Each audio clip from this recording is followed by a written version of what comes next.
हम मेहनत कश इस दुनिया से जब अपना हिस्सा मांगेंगे, एक खेत नहीं, एक देश नहीं, हम सारी दुनिया मांगेंगे। मोदी को इस बात की चिंता है, सारे के सारे लोग मोदी हुकूमत को जानते हैं, इसके खासे को पहचानते हैं, इसके लहू के लिबड़े हुए हाथों को इन्हें आंखों से देखा है। इसने बहुत बार बोला है कि सबका साथ, सबका विकास, अच्छे दिन आने वाले हैं। ये जुमलेबाजी को तेरी को हमने खूब पहचाना है। अभी भी आपको शर्म आनी चाहिए जब ये बात बोल रहे हैं कि तीन कानूनों में काला क्या है। बिचौलियों से खड़ा तो हम छुड़ा के दिखाएंगे। सबसे बड़ा बिचौलिया तो भाई साहब तू है। जो अडानी का जहाज आपने चोण प्रचार के लिए बरता था, उसके अब जानने में आपने अडानी को क्या दिया है? 4 स्टेटों का दालों का कॉन्ट्रैक्ट दिया है, 4 स्टेटों का। हम मेहनत कश इस दुनिया से जब अपना हिस्सा मांगेंगे, एक खेत नहीं, एक देश नहीं, हम सारी दुनिया मांगेंगे। इसी बात की तो चिंता है मोदी को।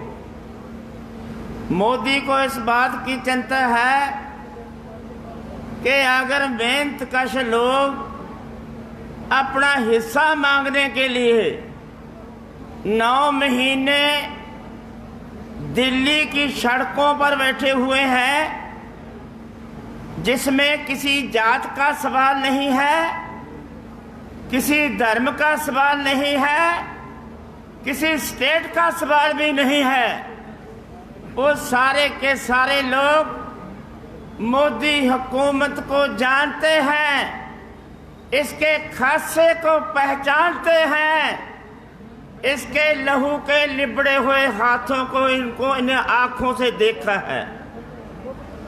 इस फगरू फांसीवादी हुकूमत को हमने पहचाना है। इसने बहुत बार बोला है कि सबका साथ, सबका विकास, अच्छे दिन आने वाले हैं। ये जुमलेबाजी को तेरी को हमने खूब पहचाना है, क्योंकि जो कुछ आप बोलते रहे हैं उसके 100% आप उल्ट करते रहे हैं। जब भी आपने विकास की बात की है तो हमारा नाश हुआ है और कारपोरेट का फायदा हुआ है। अभी भी आपको शर्म आनी चाहिए जब ये बात बोल रहे हैं कि तीन कानूनों में काला क्या है। हमने तो आपको आजाद कर दिया है। हमने तो आपके लिए एक ऐसी व्यवस्था पैदा कर दी है कि आप बिचौलियों से आपका खड़ा छूट गया है। अरे मोदी साहब, जिस दिन हमारा बिचौलियों से खड़ा छूट गया वो आपने नहीं छुड़ाना। बिचौलियों से खड़ा तो हम छुड़ा के दिखाएंगे। सबसे बड़ा बिचौलिया तो भाई साहब तू है। हम आपसे पूछ सकते हैं क्या कि 2014 की चोणा में जो अडानी का जहाज आपने चोण प्रचार के लिए बरता था, उसके अब जानने में आपने अडानी को क्या दिया है? उसके अब जानने में आपने 4 स्टेटों का दालों का कॉन्ट्रैक्ट दिया है, 4 स्टेटों का, जिसके अंदर उसको 1,80,000 करोड़ रुपए का मुनाफा 1 साल में हो गया। और तेरा जहाज का किराया इससे आधा भी नहीं बनता था, उससे दुगना तू अडानी को दिया है। अभी कानून तो अभी आए हैं। तू इस देश में कानून बनाने के लिए अडानी अवानी की उनकी हिस्से उनकी मुनाफे की व्यवस्था को पक्के रूप में देखकर ऐसे लागू किया जैसे हम कोई अनजान हैं। आप यह जानते हैं ये कानून 5 जून को बनते हैं, तेरे शीलो गुलाम उससे 1 साल पहले बन जाते हैं। आप जानते हैं कह रहा है जे कि भाई हमने तो आपको आजाद कर दिया, अरे तू हमको क्या आजाद करेगा? आजादी तो हम लेंगे, आजादी तो हम लेना जानते हैं। ये ठीक है कि हाकिम हमारे साथ धोखा करते रहे हैं, हम आपकी बातों में आए, हमने आपके ऊपर विश्वास किया, पर आप तो जब आपकी फरोड़ा फराड़ी की भाई साहब, आप तो कारपोरेट के संगी निकले हैं, आप तो कारपोरेट के बंदे हैं, उनके मुनाफे के लिए बात करते हैं।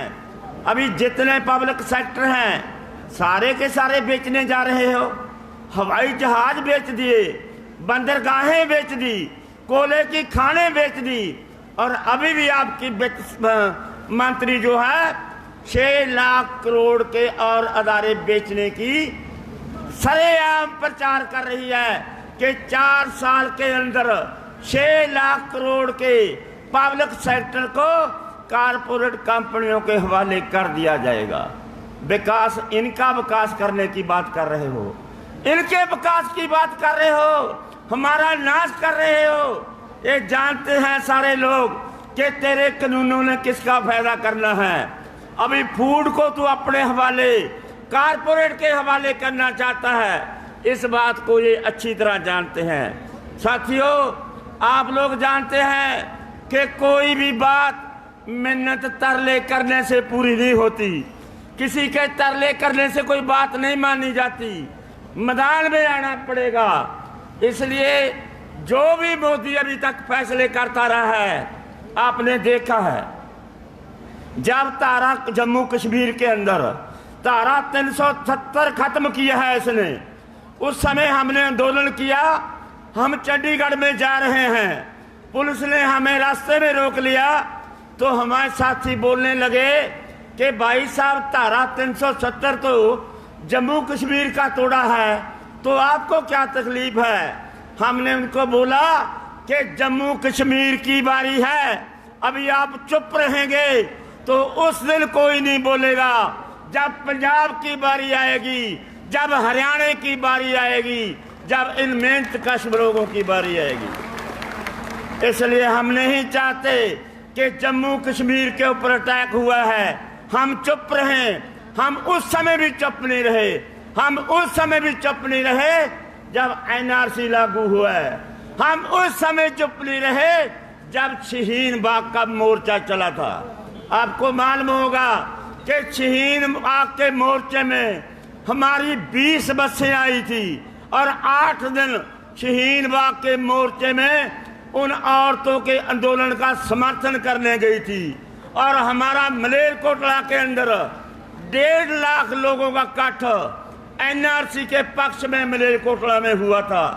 इसलिए हमने बताया था कि मोदी हुकूमत है, किसी एक तबके से, किसी एक जमात से, किसी एक धर्म से, किसी एक जात से, किसी एक स्टेट से नहीं जीती जाएगी। इसलिए सबको इकट्ठा होना पड़ेगा। हम आपको बधाई देते हैं कि हमें तो बहुत सारे लोग सवाल करते हैं कि 9 महीने में आपने हासिल क्या कर लिया। अरे जो हमें मोदी नहीं दे सकता वो हमने हासिल कर लिया है। इन लोगों का प्यार किसी दुकान पर नहीं मिलता, इनका प्यार कोई बाजार में नहीं मिलता, इनका प्यार कहीं पैसे से नहीं मिलता। हमें जो सहयोग आप लोगों ने दिया है, इस आंदोलन की विशेषता है, इस आंदोलन के कामयाबी का सबसे एक बड़ा फैक्ट ये है, अगर हरियाणा समर्थन ना करता, अगर हरियाणा के लोग इस आंदोलन की समर्थन में ना आते तो हम इस आंदोलन को 9 महीने तक लड़ नहीं सकते थे। इसलिए हम जीतेंगे, जीतने की नेड़े है बात। आप एक बात कभी बोल देते हैं, हमारे साथी भी बोल देते हैं, भाई कानूनों का क्या बन गया। हम आपसे वादा करते हैं, आपकी ये सरजमी के ऊपर, आपके इस खित्ते के अंदर जिसमें 80% कम्युनिटी मुसलमान कम्युनिटी के लोग रहते हैं, हम आपसे वादा करते हैं जे कानून भी वापस होंगे और कानून बनाने सरकार भी वापस होगी। धन्यवाद।